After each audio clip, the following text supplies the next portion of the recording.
I made a cookie pie video over a year ago and it's still getting views and people asking questions now, so I thought I would do an updated one. Weirdly, my son doesn't like cake for his birthday. He always asks for this Kinder cookie pie. It's super easy to make. All the ingredients are in the caption. So we're going to start by preparing all the ingredients. The butter needs to be at room temperature. I like to add the leavening agents, including the bicarb of soda, to the plain flour and give it a whisk.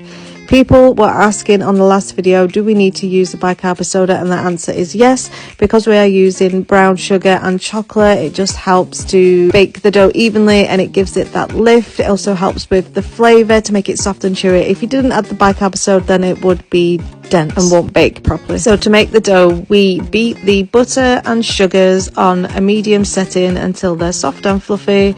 Usually takes around 3 to 5 minutes. Then we add the wet ingredients, which is the egg, milk and vanilla extract. Beat that just for a little while, and then we add in the plain flour, which is mixed with the leavening agents. You'll find that the dough comes together really quickly after you've put the flour in. Once it starts to look like a dough and it's all clumped together, chuck in the chocolate until that's evenly dispersed. Now, I'm using an 8-inch spring form cheesecake tin. Yes, you have to use a spring form tin, or else it's going to be a nightmare getting it out. Then we divide the cookie dough into 3 equal parts. It's around 450 grams. At this point, we are only using 2 of the 3 parts, so wrap the third one in cling film and set aside. Flatten out the cookie dough on the base, and then, as you can see, build it up around the side. Just use your hands or a spoon to mold it into place. This time I didn't want to add as much filling, so I didn't build the sides up all the way to the top of the tin. So I melted 1.5 jars of the hazelnut spread in the microwave. Now this is where a lot of people were getting confused. So once we get to this point, we put the cookie pie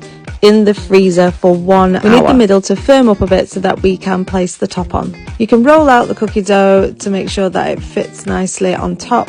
Then we are going to freeze it for another 1 hour. Just before that 1 hour is up, we are going to preheat the oven. Now, the last time I made this, I did burn it around the edges slightly, so I reduced the heat just a little. Once the cookie pie is baked, I leave it out on the side for a few hours, and then I put it in the fridge for at least 4 to 5 hours or overnight. A little trick to get it out is to place it on top of a cup and then release the sides. Now, getting the base off can be quite tricky, so I flip it upside down and then just score around the edge with a knife, and it does eventually prise off. Now it's time to decorate this beauty. I used the remaining hazelnut spread to mix through regular buttercream and piped that on top and added some Kinder. You can make this in lots of different flavours, but my son always asks for the Kinder. I think it turned out perfect this time with less filling and the lower bake.